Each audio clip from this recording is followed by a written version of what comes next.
वर्ग 5 आणि वर्ग 8 च्या विद्यार्थ्यांना अति सूचना आहे की जे नवोदय आणि स्कॉलरशिप तुमच्यासाठी उपयुक्त ठरलेले आहे। नवोदय मध्ये पास झाले तर तुमची ॲडमिशन नवोदय या स्कूलमध्ये होते आणि स्कॉलरशिप वाल्याला स्कॉलरशिप सुद्धा 1000 रुपये पर मंथ हे 12व्या वर्गापर्यंत मिळत असते। अशासाठी आपल्याला काय करायचं आहे की मॅथ्स हा टॉपिक सर्वात जास्त भर ह्या मॅथ्स टॉपिकवर दिलेला आहे। तर मॅथ्स टॉपिक पैकी आपण जे एक्झाम्पल आपण जे ट्रिक्स देऊन राहिलो आपल्या व्हिडिओमध्ये ज्या ट्रिक्स आहेत त्या ट्रिक्स तुम्हाला सर्वात उपयुक्त नवोदय आणि स्कॉलरशिपसाठी पडत असतात।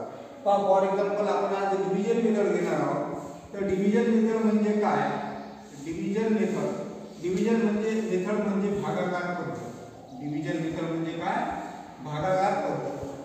एनी डिजिट आपल्या ट्रिक्स एकदम सोपी असतात। कोणताही डिजिट फॉर एक्झाम्पल कोणतेही डिजिट घ्या 1 2 3 4 मी असा डिजिट घेतो त्याला डिवाइड बाय 5। डिव्हिजन मेथड म्हणजे काय की डिवाइड करणे भागाकार करणे 1 2 3 4 डिवाइड बाय 5 याला 5 ला आपण कसं करतो की 5 डिवाइड बाय 1 2 3 4 आता पाहायला किती टाइम लागते 5 टू द 10 12 आहे इथं म्हणजे 5 टू द 10 12 मायनस 10 इथं 2 राहते।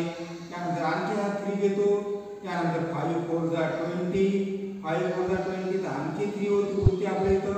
त्यानंतर आणखी 4 घेतले त्यानंतर 5 6 जा 30 त्यानंतर आणखी 4 आला इथं 04 त्यानंतर आणखी आला इथं आपण आता एक पॉइंट द्यायला लागतो आपल्याला 4 ला भाग जात नाही तर इथं आपण 0 घेतो।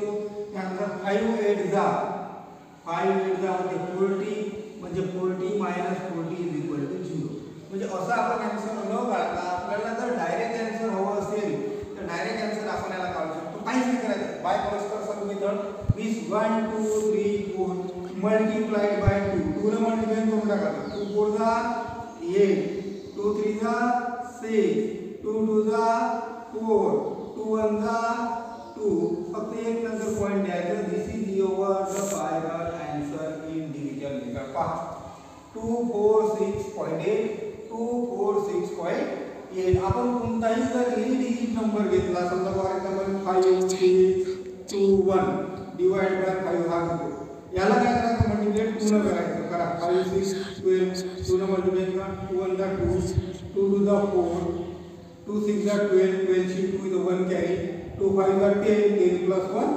11 फक्त काय नंतर एक नंतर point is equal to final answer. अशाच व्हिडिओसाठी नवोदय आणि स्कॉलरशिप व्हिडिओसाठी आपल्या चॅनलला लाईक आणि सबस्क्राइब